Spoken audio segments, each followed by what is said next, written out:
잠이 오지 않는 밤이 늘어갔다. 처음엔 낯선 변화라 여겼고 그 다음엔 몸의 문제인 줄 알았다. 그러다 어느새 그 밤들이 마음을 갉아먹고 있다는 걸 깨달았다. 은퇴 후 찾아온 불면은 단순히 생활 리듬의 변화에서 온 것이 아니었다. 더는 불려지지 않는 이름, 더는 필요하지 않은 존재가 되었다는 조용한 인식이 마음속에 스며들면서 그날도 잠자리에 들었지만 마음은 여전히 깨어 있었다. 낮 동안의 고요함은 피로를 쌓기에는 너무 조용했고 밤의 정적은 쉴 틈 없이 생각을 되뇌이게 만들었다. 잠이 오지 않는 밤이 쌓이자 마음도 무너졌다는 한 68세 남성의 고백은 결코 낯선 이야기가 아니다. 누구나 평생의 일터에서 물러나는 순간을 맞이한다. 그러나 그 물러남은 단지 물리적인 변화가 아니라 정체성과 존재의 의미의 근본적인 흔들림을 불러온다. 이 글에서는 은퇴 후 불면이라는 심리적 징후로 시작된 정서적 무너짐을 경험한 3명의 사례를 통해 마음의 회복이 왜 중요한지를 함께 생각해본다. 첫 번째 사례는 전직 고등학교 교사였던 이정우 씨의 이야기다. 35년간 아이들과 호흡하며 살아온 그는 은퇴 이후 자신이 한없이 가벼워졌다는 느낌을 떨칠 수 없었다고 한다. 매일 아침 정각 7시에 일어나던 습관은 남았지만 기상 후 앉을 자리가 사라졌고 그 자리를 대신한 건 커피잔과 깊어가는 무력감이었다. 어느 날부터인가 그는 한밤중에도 자주 깼다. 이유는 없었다. 단지 눈이 떠졌고 다시 잠들 수 없었다. 처음엔 나이 탓이라 여겼지만 병원 검사에서도 특별한 이상은 없었다. 그러나 그는 말한다. 그 시간 눈을 감으면 교무실의 소리와 아이들 목소리가 떠오르고 눈을 뜨면 아무 소리도 들리지 않았다. 그 공백이 두려웠다고. 이정우 씨는 결국 정신건강의학과를 찾았고 상담을 통해 자신이 겪는 불면의 정체가 단순한 노화가 아니라 상실감과 고립감이라는 것을 이해하게 되었다. 지금은 일주일에 2번 지역 청소년 센터에서 멘토로 봉사를 하며 다시 잠을 되찾아가고 있다. 그는 말한다. 아이들이 날 다시 선생님이라 불러줄 때 내 마음도 조금씩 깨어나기 시작했다고. 두 번째 사례는 중소기업 격리팀장으로 퇴직한 김영식 씨다. 그는 퇴직 후 처음 몇 달간은 자유로움에 들떴다고 했다. 아침마다 산책도 하고 아내와 함께 점심장을 보며 소소한 행복을 찾았다. 그러나 시간이 지나면서 그는 반복되는 일상에서 점차 지쳐갔다. 무엇보다 그를 가장 괴롭힌 것은 밤이었다. 그는 말했다. 하루 종일 아무에게도 연락이 안 오고 내가 할 일이 없는 상태로 하루를 보낸 날엔 꼭 그날 밤이 유독 길더라고. 불면은 점점 심해졌고 TV를 켜두고 자려 했지만 오히려 더 지쳤다. 낮엔 졸리고 밤엔 깨어있는 악순환이 반복되면서 식욕도 떨어지고 아내와의 대화도 줄었다. 결국 그는 자신의 마음을 다시 돌아보기 위해 작은 기록을 시작했다. 매일 밤 잠들기 전 그날의 감정을 노트에 한 줄씩 쓰기 시작하면서부터였다. 오늘은 아무도 날 찾지 않았다. 하지만 나도 누군가를 찾지 않았다 같은 문장을 적는 것만으로도 마음이 조금씩 풀어졌다고 그는 말했다. 지금은 지역의 노인 문예반에 참여하며 수필을 쓰고 있다. 그는 말한다. 글로 내 마음을 쓰기 시작하니 잠도 나를 다시 찾아오더라고. 세 번째 사례는 직장 생활 후 창업했다가 실패한 경험이 있는 송도훈 씨의 이야기다. 그는 늦은 나이에 자영업에 도전했다.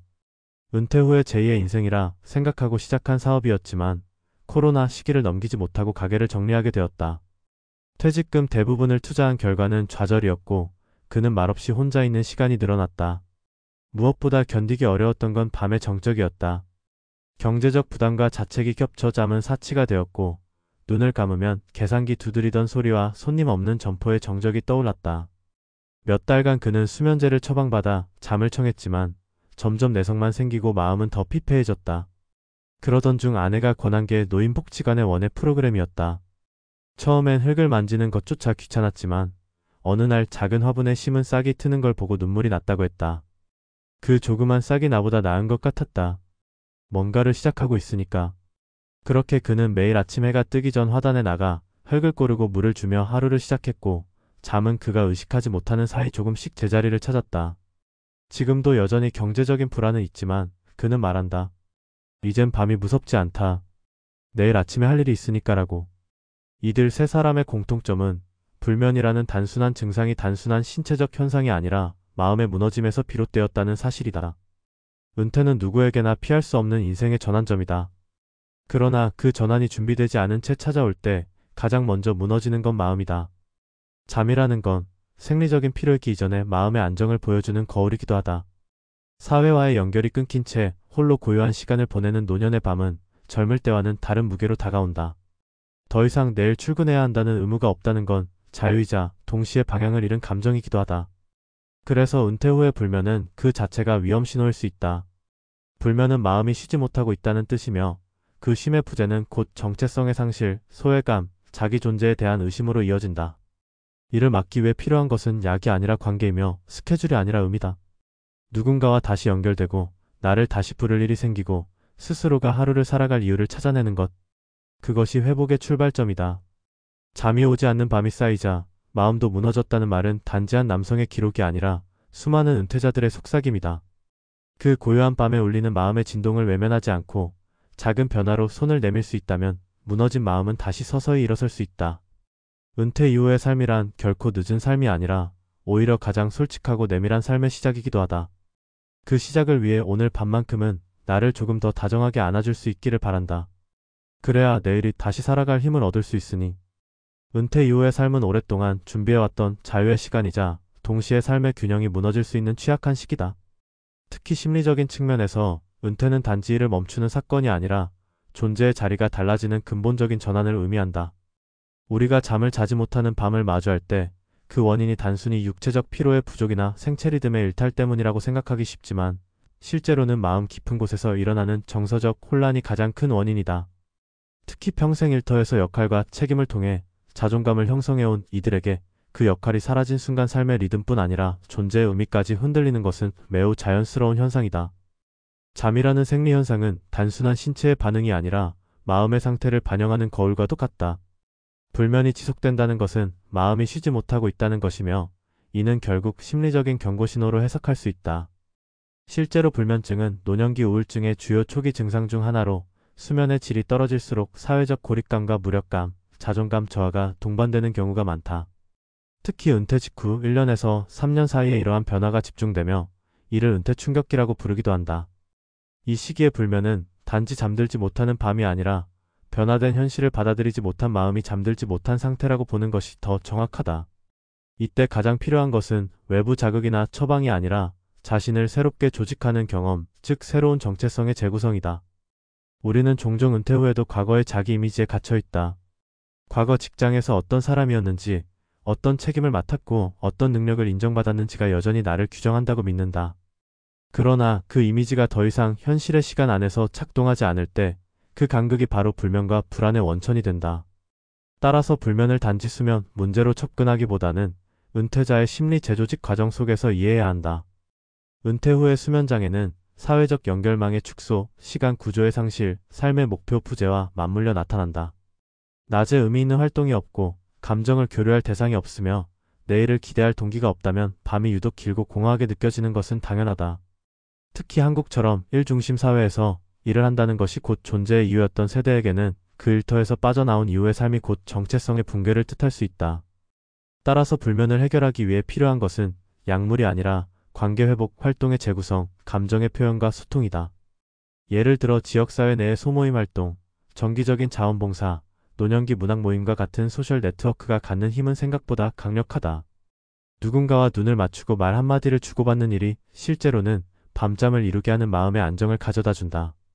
또 하나 중요한 것은 하루를 준비하는 태도이다. 퇴직 전에는 자연스럽게 갖게 되던 루틴과 계획이 사라진 이후 스스로 삶의 구조를 짜는 연습이 필요하다. 단순한 산책이라도 정해진 시간에 하는 것, 식사 시간을 일정하게 유지하는 것, 아침에 일어나 간단한 메모를 남기는 것, 그리고 무엇보다 내일 무엇을 할 것인가를 스스로 정하는 것만으로도 심리적 안정은 커진다. 마음이 자리를 잡기 시작하면 밤은 더 이상 무서운 시간이 되지 않는다. 무엇보다 중요한 것은 불면이라는 증상이 단지 피곤함의 문제로 치부되어서는 안 된다는 점이다. 특히 노년기에는 수면장애가 전반적인 건강 저하와 밀접하게 연결되어 있고 심리적 고립을 심화시키는 촉매가 되기도 한다. 따라서 불면을 호소하는 은퇴자에게는 단순히 수면제를 권하는 것이 아니라 그들의 낮을 살펴봐야 한다. 낮이 무의미한 사람에게 밤은 견디기 힘든 고통이 된다. 반대로 낮이 의미 있고 관계와 감정이 살아있는 사람에게 밤은 평온한 쉼의 시간이 된다. 최근 연구에서도 은퇴자의 우울감과 불면, 인지기능 저하가 서로 맞물려 악순환을 형성한다는 결과가 다수 보고되고 있다.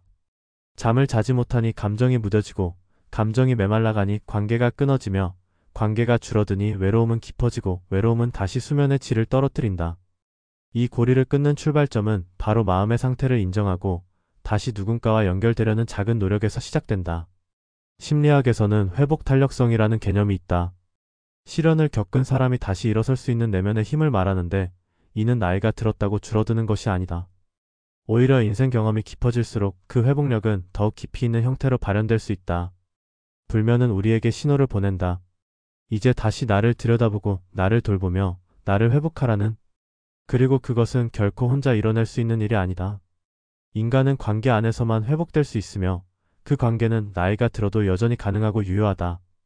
그러므로 불면의 밤을 견디는 이들에게 우리가 해줄 수 있는 가장 큰 배려는 말없이 곁에 있어주는 일, 함께 낮을 걸어주는 일, 그리고 그들이 다시 자신만의 루틴과 의미를 만들 수 있도록 응원하는 일이다. 마음이 무너진다는 것은 더 이상 삶이 나를 부르지 않는다고 느낄 때 일어난다. 그러나 우리는 여전히 부를 수 있고 여전히 불릴 수 있는 존재다. 심리의 회복은 그렇게 작은 호명에서 시작된다. 오늘 밤 잠이 오지 않는 누군가가 있다면 그 밤이 스스로를 들여다보는 시간으로 이어지기를 바란다. 그리고 그 고요한 어둠 끝에 다시 삶의 빛이 스며들 수 있기를 기대한다. 은퇴란 끝이 아니라 다시 자신을 발견해가는 느린 여정이기 때문이다.